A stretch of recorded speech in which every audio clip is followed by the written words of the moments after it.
Feeling a little unsettled and stressed with the way things are in our world? Experience the peace of Jesus with Finding Peace, our 5-day devotional. Visit purposely.com to sign up. Purposely. Your life, God's purpose. Listen at purposely.com. Can you think of a time when you felt whole or well in all the ways? I know for me, my favorite place to be is at the beach. It's the place where I just feel the most whole. I can feel the calm of the ocean. It always helps me to feel closer to God. All of my senses enjoy the beauty of the water. And usually I am not in a rush to get to one place or another because we're usually on vacation when we go to the beach. How about you? What's the place where you feel whole or well? Maybe it's not a vacation spot. Maybe it's a bookshop. I would say that would probably be my next in line. Or maybe it's on a sports field or at the gym or at school or at work. What makes you feel whole and well? Hey, this is Jen. This is the Bible for Busy People podcast. And this week and next, we are talking about fruit of the Spirit, as in Galatians 5, verses 22 through 23. Today's fruit is peace.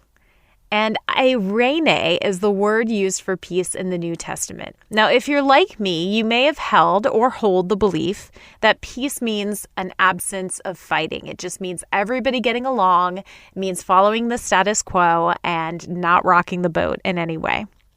But peace, or the concepts of peace in the Bible, as encompassed in the words eiréné or shalom in Hebrew, have a richer meaning in their original language, and it's actually defined as wholeness or well-being in all the ways, physically, mentally, emotionally, even financially. It means prosperous. It means you're doing well.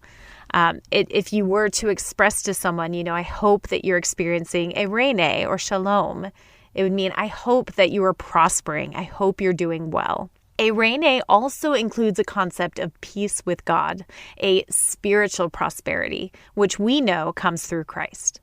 So it's not merely don't be mean and don't fight people. It's also not just an individual prosperity, but it's a prosperity that affects the whole community. One group cannot be well and whole at the expense of another. We see in many letters, especially by Paul, the words grace and peace used to greet fellow believers. The King James Version translated this word as one, or peace, or quietness, or rest, or my favorite, set at one again. I'm really stuck on that, set at one again, meaning to me, whole, complete, unbroken, or like back to original settings. When we talked about the concept of peace as part of the Beatitudes series that we did on this podcast several months ago, I shared this, and I still hold it to be true. We see in the Gospels that Jesus cared for people's well-being in all the ways. He healed, he fed, he knocked down walls, he challenged the culture, he was indignant at people being left out, and he made it so that everyone had access to God. We seek peace when we seek the wellness and prosperity of all people, that they have their physical needs met, that they are mentally well and healthy, that they have safe homes and communities, and that they are well spiritually, that they are in relationship with the God who created them and who has their highest purpose in store for them. One of the examples of peace in the scriptures, or eiréné in the Greek, is in Romans 5, verse 1. It says, "Therefore, since we have been justified through faith, we have peace with God through our Lord Jesus Christ, through whom we have gained access by faith into this grace in which we now stand, and we boast in the hope of the glory of God." We have peace with God. It's completed. We don't have questions. We're not waiting on an answer. We are completely well when it comes to our relationship with God. There is nothing keeping us from Him.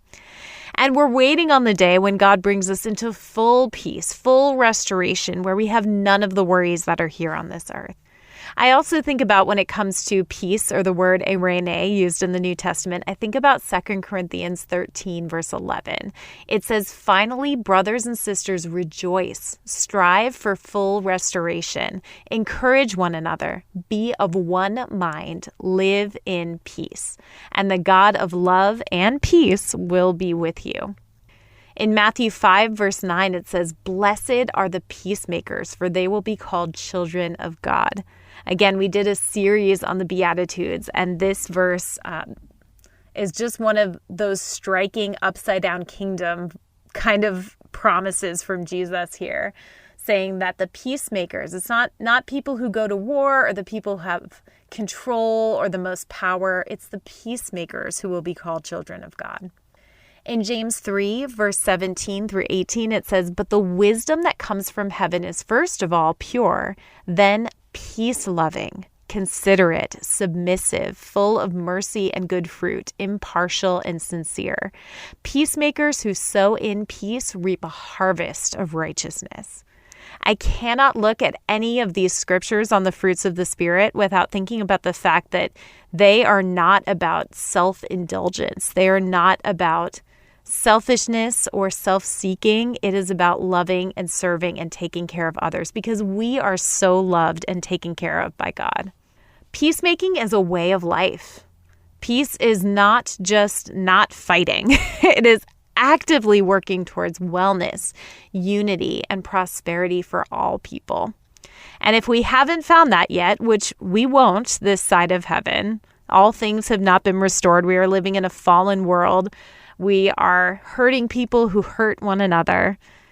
If we haven't found that yet, it should be our goal to keep working towards that, towards peace.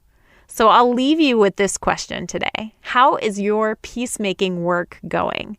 How's your peacemaking work going within you?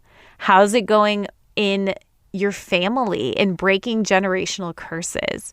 And how is your peacemaking work going with the people in your community, the people you see every day, maybe the people you go to work with, or your closest friends? How's your peacemaking going at church? I will leave you with all of those deep and thoughtful questions, and we will talk again tomorrow about the fruit of the Spirit known as patience.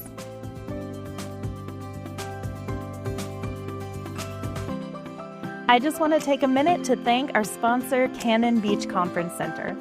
As a fellow busy person, I think I speak for all of us when I say we all could use a break. Cannon Beach Conference Center provides the perfect coastal backdrop for a number of refreshing, restoring, and equipping conferences. And it's also an ideal place to host your church or ministry retreat. Get more details by calling 800-745-1546 or visiting cbcc.net. Thank you for listening to The Bible for Busy People. If you need prayer or want to go deeper in your faith, visit our show notes. Will you take a moment to share with a friend and leave a review?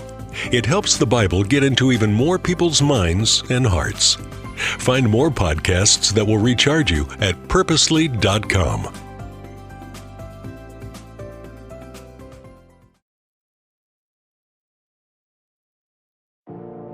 Are you looking for a distinctly Christian education? A place where your child can be challenged with academic rigor through a biblical worldview? Consider King's Schools. England, and I'm a proud student of the King's Schools graduating class of 2025. Being a King's Knight has made a significant impact on my faith and future. Next year, I will be studying health sciences at Texas Christian University. Because of King's Schools, I walk confidently in God's perfect plan for my life, with the lasting friendships that have shaped me along the way. If you're considering enrolling at King's Schools next year, I assure you, you will find an incredible home and family here at King's that will last a lifetime. Sign up for a tour of King's Schools by June 30th, and if you enroll, mention Purposely and pay no application fee. Visit gokings.org for more, building resilient disciples of Christ through Christian education for 75 years. gokings.org.